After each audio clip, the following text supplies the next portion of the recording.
Bharatiya Janata party के दिग्गज नेता और केंद्रीय सड़क परिवहन एवं राजमार्ग मंत्री नितिन गडकरी महाराष्ट्र और केंद्र की सियासत में अपना दखल लगातार मजबूत करते जा रहे हैं। केंद्रीय मंत्री नितिन गडकरी अपनी बेबाकी के लिए जाने जाते हैं, हर मुद्दे पर खुलकर बोलते हैं। इस बीच नितिन गडकरी ने जैन अंतर्राष्ट्रीय व्यापार संगठन के जीतो कनेक्ट 2022 बिजनेस मीट के उद्घाटन समारोह में शिरकत की।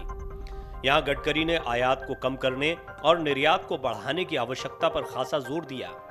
गडकरी ने शुक्रवार को कहा कि स्वतंत्रता के बाद गलत आर्थिक नीतियों, भ्रष्ट शासन और दूरदर्शी नेतृत्व के अभाव के कारण देश को भारी नुकसान हुआ। साथ ही उन्होंने कहा कि प्रधानमंत्री नरेंद्र मोदी के नेतृत्व में लोग अब स्वयं के बारे में बात कर रहे हैं। भारत अब आत्मनिर्भर, सुखी, समृद्ध और शक्तिशाली हो गया है। केंद्रीय मंत्री ने कहा कि हम गरीब आबादी वाले एक अमीर देश हैं। 1947 के बाद गलत आर्थिक नीतियों, खराब और भ्रष्ट शासन और दृष्टिहीन नेतृत्व के कारण हमें भारी नुकसान हुआ, लेकिन अब पीएम मोदी के नेतृत्व में हम आत्मनिर्भर भारत, खुशहाल, समृद्ध और शक्तिशाली भारत की बात कर रहे हैं। उन्होंने कहा कि पीएम मोदी ने महात्मा गांधी द्वारा दिए गए स्वदेशी के विचार को बढ़ावा दिया। साथ ही उन्होंने भारतीय बनो और भारतीय खरीदों के विचार को प्रचारित किया जाना चाहिए पर भी जोर दिया।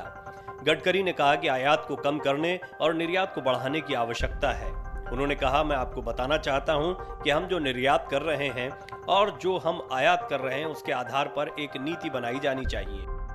दरअसल नितिन गडकरी भारतीय जनता पार्टी के कोई आम नेता नहीं है। वो भारतीय जनता पार्टी के अध्यक्ष भी रह चुके हैं। पार्टी के अंदर उनकी पकड़ कितनी मजबूत रही है ये हर कोई जानता है। गडकरी नागपुर से आते हैं, जहां राष्ट्रीय स्वयंसेवक संघ का मुख्यालय रहा है, इसीलिए उन्हें संघ का बेहद नजदीकी नेता भी माना जाता है। नितिन गडकरी अपनी अत्याधुनिक कार्यशैली को लेकर अक्सर सुर्खियों में बने रहते हैं। परिवहन विभाग में उनके कार्यकाल में कई उल्लेखनीय बदलाव भी हुए हैं। महाराष्ट्र में जारी लाउडस्पीकर विवाद के बीच महाराष्ट्र नवनिर्माण सेना के प्रमुख राज ठाकरे ने केंद्रीय मंत्री नितिन गडकरी से मुलाकात भी की। इस मुलाकात के बाद एक बार फिर से राज ठाकरे के भाजपा के करीब आने की चर्चा शुरू हो गई। हालांकि गडकरी ने इसे सिर्फ एक पारिवारिक मुलाकात बताया। राज ठाकरे के साथ उनकी पत्नी शर्मिला ठाकरे भी मौजूद थीं। मुलाकात के बाद केंद्रीय मंत्री गडकरी ने मनसे प्रमुख के परिवार के साथ अपने पुराने संबंधों की ओर इशारा करते हुए कहा कि वो उनके निमंत्रण पर घर आए थे। महाराष्ट्र की सियासत में इन दिनों कई मुद्दे छाए हुए हैं, लेकिन सबसे महत्वपूर्ण मुद्दा ये चल रहा है कि क्या आने वाले दिनों में राज ठाकरे खुलकर बीजेपी के साथ में आएंगे।